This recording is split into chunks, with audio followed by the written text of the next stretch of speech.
अगले टॉपिक की तरफ चलते हैं जिसका नाम है बबल बेबी सिंड्रोम, जिसे आप SCID के नाम से भी जानते हैं। अब बबल बेबी सिंड्रोम क्या है, SCID किसे कहते हैं? SCID का पूरा नाम होता है एक्चुअल में severe combined immuno deficiency disease. Okay, bubble baby syndrome actual में एक केस है जो मुंबई में हुआ है और उसमें है क्या मैं आपको बताऊं, एक ट्रीटमेंट है जो 2 महीने है ना, 2 महीने जस्ट पैदा हुई एक छोटी सी बच्ची है, उसमें इस तरह के केस को देखा गया जहां पर बोन मैरो ट्रांसप्लांटेशन के द्वारा उसको इस बीमारी से बचाया गया, बबल बेबी सिंड्रोम। पर आपको बताऊं ये ट्रीटमेंट बहुत जल्दी हो जाना चाहिए, यहाँ तक कह लो कि पहला साल उस बच्चे के बर्थडे के पहले ये ट्रीटमेंट हो जाना है, तभी वो बच्ची को बचाया जा पाना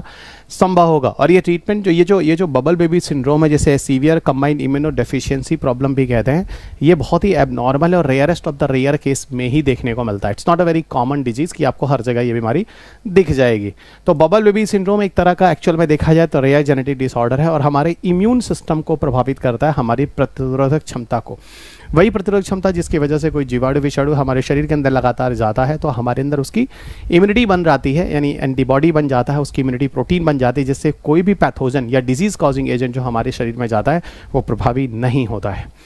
अब यहाँ पर देखिए एक्चुअल में होता क्या है, जो बच्चा होता है उसका जो प्राइमरी इम्यून रिस्पॉन्स होता है वही काम करना बंद कर देता है। एक तरह से प्राइमरी इम्यूनिटी जो होती है बच्चे की बाय बर्थ, जो बॉडी के अंदर मतलब होनी चाहिए, वो चीज़ बच्चे को बचाने की कोशिश नहीं कर पाती है, तो यहाँ पर प्राइमरी इम्यून डेफिशिएंसी होती है, ठीक है, जो यहाँ पर कंप्रोमाइज्ड होती है इस बीमारी में, बबल बेबी सिंड्रोम के केस में। अब SCID इफेक्ट कैसे बॉडी को प्रभावी करता है वो आपको मैं दिखाऊं। तो हमारा जो इम्यून सिस्टम होता है शुरुआत से ही वो ख़राब हो जाता है और आपको बताऊं हमारा जो बच्चे वगैरह होते हैं उसकी इम्यूनिटी जो होती है वो बोन मैरो के द्वारा ही बनती है, क्योंकि बोन मैरो अगर देखा जाए तो जो स्टेम सेल्स वगैरह होते हैं वो डिफरेंट टाइप्स के ब्लड सेल्स वगैरह का निर्माण करते हैं। देखो जो बोन मैरो होता है, आपको पीछे के बायोटेक के डिस्कशन में मैंने बोला था, बोन मैरो वगैरह के अंदर के जो स्टेम सेल्स वगैरह भी होते हैं वो काफ़ी इफेक्टिव होते हैं। यही बोन मैरो वगैरह के जो सेल्स होते हैं यही चल के हमारी बॉडी में RBC, WBC और प्लेटलेट्स का निर्माण करते हैं और यही WBC यानी लिम्फोसाइट्स हमारे शरीर की एंटीबॉडी बनाते हैं। इस बारे में हम लोगों ने पीछे भी बात किया हुआ है बायोटेक के डिस्कशन में, एक बार फिर से आप देखना, वहाँ पर मैंने आपको काफ़ी चीज़ें बताई हुई हैं। उसके अलावा अब देखो वाइट ब्लड सेल का क्या काम होता है, मैंने अभी वही बोला, वाइट ब्लड सेल वही होते हैं जो बॉडी के अंदर लिम्फोसाइट्स पर्टिकुलरली होते हैं, ये हमारे शरीर के अंदर जो डिफरेंट तरह के एंटीजन आते हैं उनको मारकर हमारी बॉडी को बचाने की कोशिश करते हैं। T सेल और B सेल की बात करें तो ये हमारी बॉडी में प्राइमरी इम्यूनिटी के फॉर्म में शुरुआत में ही होते हैं। बोन मैरो के अंदर B सेल्स जो ग्रो करते हैं और थाइमस ग्लैंड के अंदर जो होते हैं वो T सेल जो होते हैं वो डेवलप करते हैं। यह हमारी बॉडी में डिफरेंट तरह के जो इन्वेडर्स होते हैं यानी पैथोजन वगैरह होते हैं उनको मारने का काम करते हैं, जबकि वहीं एंटीबॉडी वगैरह भी बनाने का काम B सेल के द्वारा किया जाता है। कहीं कहीं तो ये भी कहा जाता है कि जो थाइमस ग्लैंड होता है उसके अंदर T सेल जो पाए जाते हैं वो बोन मैरो सेल के अंदर के जो B सेल्स होते हैं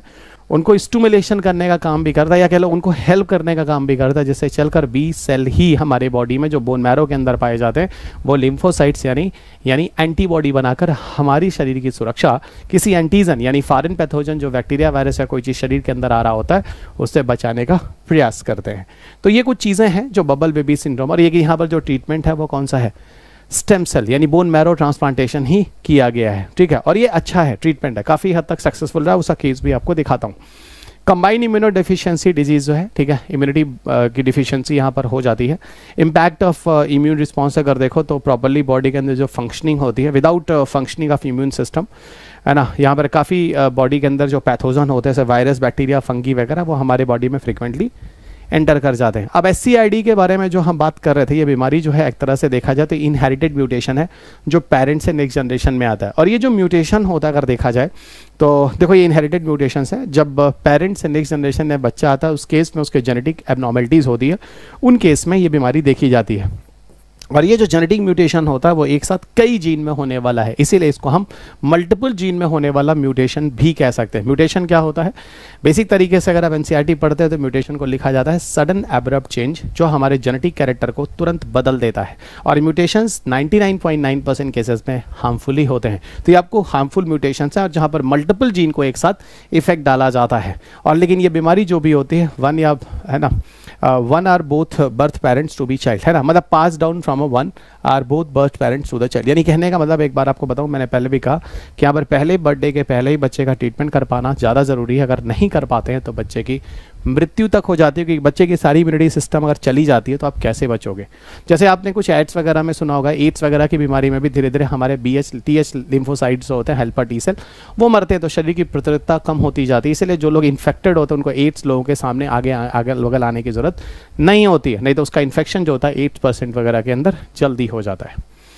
सिम्टम SCID के केस में देखो तो क्या क्या चीज़ें हैं, देख लेते हैं छोटा सा। इनिशियली अपीयर हेल्दी, ठीक है, शुरुआत में बच्चा काफ़ी हेल्दी दिखता है, लेकिन धीरे धीरे जैसे ही बर्थ थोड़ा थोड़ा बच्चा ग्रो कर रहा होता है ना, सिम्टम्स आने शुरू होते हैं। और बॉडी के अंदर जो जैसे क्रोनिक डायरिया है ना, फ्रीक्वेंट रेस्पिरेटरी इन्फेक्शंस है ना, सांस वगैरह लेने की दिक्कतें वगैरह होनी शुरू हो जाती हैं। पीडियाट्रिक इमरजेंसी है, ठीक है, तो यहाँ पे first birthday without the interventions, ठीक है, बच्चे को उसके पहले ट्रीट करना ज़रूरी होता है। स्टेम सेल ट्रांसप्लांट में एक्चुअली बोन मैरो को निकालकर ट्रांसप्लांट किया जाता है। जो बच्चे के अंदर जाने के बाद स्टेम सेल्स में क्या होता है, एक प्रॉपर क्षमता होती है, जो बायोटेक में मैंने पीछे की क्लास में पढ़ाया हुआ है। आप करंट अफेयर्स की क्लास अगर सुन रहे होंगे तो आपको मिलेगा कि स्टेम सेल में सिर्फ रीजनरेशन की क्षमता होती है, डिफरेंशिएशन की क्षमता होती है और स्पेशलाइज होने की क्षमता होती है। बॉडी के अंदर पाए जाने वाला ऐसा एक विशेष सेल है जो इस तरह की क्षमता रखता है। उसीलिए अगर स्टेम सेल को लेकर, अगर स्टेम यार कह लो इस पूरे ब्लू बेबी ये SCID बीमारी में stem cell treatment is the best option for its treatment, और जो मुंबई में ऐसा हुआ है और बच्चे की जान को बचाया गया है।